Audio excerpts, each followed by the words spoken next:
Gold, trusted gold buyers. మీరు తాకట్టు పెట్టిన బంగారాన్ని విడిపించి ఈ రోజు ఉన్న మార్కెట్ ధరకు కొనబడను. మళ్ళీ I'm wishing you all the best Vashishta గారు.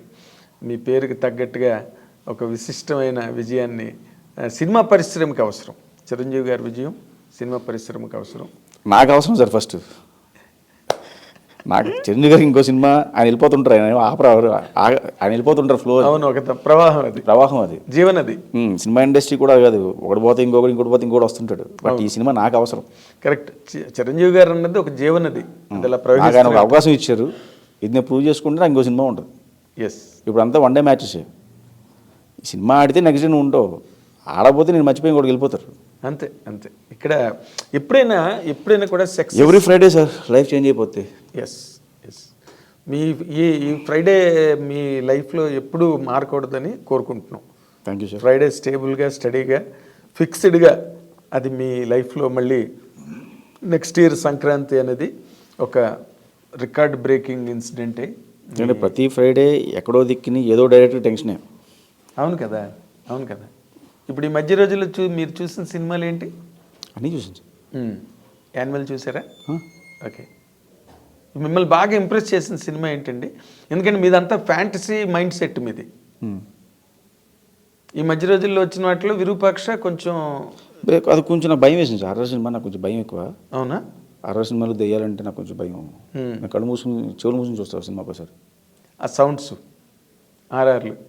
ఓకే. నాకు భయం బేసికల్గా దెయ్యాలు ఇవన్నీ అంటే. బట్ విరూపాక్ష బాగా నచ్చింది. అవునా? ఓకే. ఇంకేం సినిమాలు చూసారు ఈ మధ్య మీరు? తెలుగులో అన్నీ చూసాను sir. Okay. So you don't follow any Hindi films కానీ, లేకపోతే హాలీవుడ్ మేకింగ్, హాలీవుడ్ స్టైల్స్, ఆ టెక్నాలజీ? సార్ టెక్నాలజీ అది ఫాలో అవుతాము, హాలీవుడ్ సినిమాస్ చూస్తాం సార్. చూడట్లేదు ఇదే పీకుతున్నాను అని చెప్పి నేను చెప్పను, కానీ హాలీవుడ్ సినిమాలు చూస్తాను, ఇన్స్పైర్ అవుతాను, నచ్చి లేపేస్తాను. అవునా? అటు నీట్గా మార్చుకుని చేస్తాం సార్. ఎవరైనా సరే ఇన్స్పైర్ అవుతాం సార్. అవును. ఏదో ఎక్కడో దిక్కుని ఎవరు తీసుకోకపోతే ఇది రాదు. అవును. సో డెఫినెట్గా హిందీ సినిమాలు చాలా తక్కువ చూస్తాను సార్ నేను. అవునా? హిందీ చాలా తక్కువ చూస్తాను, తమిళ్ ఎక్కువ చూస్తాను. అదే అంత తమిళ్ బేస్ కదా మీరు. మీరేంటి మన అందరూ తమిళ్ ఎక్కువ చూస్తాను, తెలుగు అన్నీ చూస్తాను, హాలీవుడ్ ఫిల్మ్స్ అన్నీ చూస్తాను. ఓకే. అన్ని ఫ్యాంటసీ ఫిల్మ్స్ చూస్తాను ఎక్కువ. ఫ్యాంటసీ ఎక్కువ డిస్నీ కార్టూన్స్ అవి ఎక్కువ ఫాలో అవుతాను. ఓకే. సో మీరు ఓవరాల్గా మీరు ఇందాక మొట్టమొదటి ఇంటర్వ్యూ ప్రారంభించినప్పుడు ఏంటంటే నేను ఎక్కువగా ఎన్టీ రామారావు, విట్లాచారి గారు, కాంతారావు గారి సినిమాలు చూసాను. ఎక్కువ చూసే సినిమాలు అవి చూసి పెరిగాను నేను ఎక్కువ. నాకు బాగా ఇష్టం అవి. అవును. అంటే మీరు అడిగారు తీసుకోరా అంటే రీసెంట్గా అంటే నేను రీసెంట్ చూస్తాను. అదే అట్ ఎ సర్టన్ స్టేజ్కి వచ్చాకే ఎనీబడి విల్ బి ఎక్స్పోజ్డ్. ఇది వరల్డ్ సినిమా. నేను ఎక్కువ చూసేది animated films. Animated cartoons, animated ఎక్కువ చూస్తాను. దాని నుంచి మీరు ఏం నేర్చుకున్నారండి జనరల్గా ఒక డైరెక్టర్గా? సార్ యానిమేషన్ సినిమాల్లో ఏమవుతుందంటే ఇమాజినేషన్ చాలా బ్రాడ్గా ఉంటుంది. మనం లైవ్లో మేకింగ్ చేయలేనివి వాళ్ళందరూ మేకింగ్ చేసి చూపిస్తారు. థాట్ కూడా అవుట్ ఆఫ్ బాక్స్లోకి వెళ్ళిపోతారు. అవును. మీరు టామ్ అండ్ జెర్రీ చూస్తే రెండు ఈ సీ ఉంటుంది, అటు ఇటు ల్యాండ్ ఉంటుంది. మామూలుగా అయితే మనం దాటాలి, లేదా బోట్ వేసుకెళ్ళాలి, స్విమ్మింగ్ చేసుకుంటూ వెళ్ళాలి, లేదా దూకాలి. ఇటు నుంచి తాడేసి ఆ ల్యాండ్ ఇటు లాగేసి నడుచుకుంటూ వెళ్ళిపోతాడు. ల్యాండ్ లాగేస్తారు. అది మనం ఎంజాయ్ చేస్తాం. సో ఇలాంటివి ఉంటాయి. అవును, కరెక్ట్. చాలా ఈజీగా చేసేస్తారు వాళ్ళు, which are impossible to execute. పిల్లలకి అది బాగా నచ్చుద్ది. పిల్లలకి కానీ పెద్దవాళ్ళకి కొంచెం మనశ్శాంతిగా పీస్ఫుల్గా చూడొచ్చు. మనం కూడా నవ్వుకుంటాం అవి చూసి. అవును, బాగుంటాయి, ఫన్నీగా ఉంటాయి కదా. అవును. ఇప్పుడు పాపాయ్ షో ఉంటుంది, వాడు స్పినాచ్ తినేసి ఒకసారి అలా బల్క్ అయిపోయి కొట్టేస్తాడు. అవును. మళ్ళీ నార్మల్ అయిపోతాడు. అవును. వాడు ఇప్పుడు ఆ బాక్స్ ఎక్కడ నుంచి తీస్తారో కూడా తెలియదు మనకి. కరెక్ట్. పాకెట్లో వచ్చిన డబ్బా తీసి మింగుతాడు. అవును. దాంతో వాడికి పవర్ వస్తుంది, అక్కడ కొడతాడు సడన్గా ఎక్కడికో. అసలు పెద్ద పెద్ద రాడ్స్ని ఉంచేస్తాడు. అవును. ఇంపాసిబుల్ థింగ్స్ అని తెలిసినా కూడా మనం ఎంజాయ్ చేస్తాం, అంటే దాన్ని కనెక్ట్ అవుతాం మనం. ఎగ్జాక్ట్లీ. ఫన్ కదా. అవును, ఫన్కి ఎక్కువగా కనెక్ట్ అవుతాం మనం. లాజిక్ ఉండదు సార్, మ్యాజిక్ తప్పితే ఇట్లా. ఎస్, లాజిక్కే ఉంటుంది, లాజిక్ ఉండదు, మ్యాజిక్కే ఉంటుంది. ఎగ్జాక్ట్లీ. సో మ్యాజిక్ అనేది ప్రతి వాళ్ళకి ఇష్టం. ఇప్పుడు జగదేకుడు అతిలోక సుందరి 2 నేను చెయ్యాలని ఉందని, లేకపోతే అలాంటి స్టేట్మెంట్లు ఎక్కడో సోషల్ మీడియాలో నాకు కనిపించేయండి. లేదు సార్, నేను ఎక్కడ ఎప్పుడు దాన్ని 2 చేయాలని కానీ ఎప్పుడు స్టేట్మెంట్ ఇవ్వలేదు. రామ్ చరణ్ గారితో బాహుబలి లాంటి సినిమా చేయాలి అసలు నన్ను ర్యాపిడ్గా అడిగిన క్వశ్చన్స్లో చిరంజీవి గారితో అవకాశం వస్తే ఎలాంటి సినిమా చేస్తారు అంటే ఆ టైంలో నేను చెప్పింది ఏంటంటే జయదేవుడు అతలోక సుందర్ లాంటి సినిమా చేస్తానండి, ఫ్యాంటసీ సినిమా, పిల్లలందరికీ నచ్చేలాంటి ఒక సినిమా చేస్తానని చెప్పాను. ఓకే. దానికి వేరే రకంగా తమ్నైల్స్ పెట్టి రాశారు. ఓకే. ఆ తమ్నైల్స్కి ఎలా పెడితే నేను కారణం కాదు, అఫ్ కోర్స్ మీరు బాధ్యులు కాదు. నేను బాధ్యులు కాదు యాక్చువల్లీ. ఎగ్జాక్ట్లీ. అంటే అవన్నీ మీ మీద ఒక రకమైన ఇంప్రెషన్ క్రియేట్ చేస్తాయి. అమ్మో రామ్ చరణ్తో బాహుబలి లాంటి సినిమా చేయబోతుంది అని ఎప్పుడు అనలేదు సార్ అసలు. మీరు అనలేదు. బట్ అలాంటి తమ్నైల్స్ చూసినప్పుడు ఒక రకమైన ఇమాజినేషన్, ఒక రకమైన ఇంప్రెషన్ క్రియేట్ అవుతుంది ఎవరికైనా. అవును. మా అయితే రామ్ చరణ్తో బాహుబలి లాంటి సినిమా అని కూర్చుంటారు రామ్ చరణ్ అభిమానులందరూ వెయిట్ చేస్తా. మీ మీద ఎక్స్పెక్టేషన్ పెరిగిపోతుంది. తర్వాత జగదేకుడు అతిలోక సుందరి సీక్వెల్ తీస్తానని. ఇప్పుడు బింబిసార 2 ఉందా? 2 ఉంది సార్, బట్ అది నేను చేయట్లేదు. అది ఓకే. అదే వాళ్ళు అనౌన్స్ చేస్తారు, వేరే డైరెక్టర్తో చేస్తున్నారు. ఓకే. మీరు చేయకపోవడం కారణం అండి? అంటే మొన్న కళ్యాణ్ గారు కూడా చెప్పారు సార్, మొన్న ఒక ఇంటర్వ్యూలోని చాలా క్లియర్గా చెప్పారు. మీ ముఖత నేను వినాలని. అంటే నేను అనుకున్న ఐడియాలజీ ఒకలాగా వెళ్తుంది, కదే సార్ మెయిన్ కంటెంట్. నేను ఒకలా చూస్తాను, వాళ్ళు ఒకలా చూస్తున్నారు.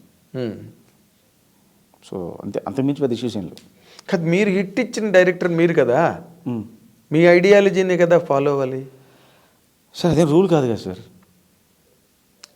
రూల్ కాదు, బట్ అదొక మెజర్మెంట్ కదా. ఈయన ఆ లైన్స్లోనే ఆలోచించగలడు, దానికి సీక్వెల్ అంటే ఈ తన తాలూకు ఐడియాలజీ మొట్టమొదటి జెన్సిస్ పాయింట్ మీరే కాబట్టి బింబిసారకి మాతృ బిందువు మీరే కదా ఆ కథని చేసింది. బట్ సీక్వెల్కి వచ్చేసరికి మీ కథ ఓకే అవ్వడం ఏంటండి? అంటే నాకు ఈ కమిట్మెంట్స్ వచ్చినాయి సార్, నాకు యాక్చువల్లీ అది ఈ కమిట్మెంట్స్ ఉన్నాయి. సో దానివల్ల నేను ప్లస్ ఆయన కూడా సినిమాలు రన్నింగ్లో ఉన్నాయి. ఇంకా నేను బయటకు వచ్చే టైంకి ఎమ్మగోజ్ జరుగుతుంది, డెవిల్ జరుగుతుంది, ఇంకో ప్రాజెక్ట్ ఓకే అయింది. సో అక్కడ టైం పడుతుంది. సో ఆ టైంలో నేను ఈ ప్రాజెక్ట్కి వచ్చాను, చెప్పి వచ్చాను. కళ్యాణ్ గారితో మాట్లాడాను, హరి గారికి కూడా చెప్పి సార్ నాకు ఈ ప్రాజెక్ట్ వచ్చింది చేసుకుంటున్నాను సార్ అని చెప్తే ఓకే అన్న. ఎవరు వద్దంటారు చిరంజీవి గారితో ప్రాజెక్ట్ అంటే? సగం మధ్యలో నుంచి కూడా వెళ్ళిపోవచ్చు. అది తప్పు సార్. అంటే అలా అంత ఎక్సైట్మెంట్ ఉంటుందంటున్నా. వెళ్ళలేరు, ఫిజికల్గా వెళ్ళలేరు, మారల్గా వెళ్ళలేరు, అదంతా ఓకే. చిరంజీవి గారు కూడా రమ్మన్నారు అలాగా, అది వేరే.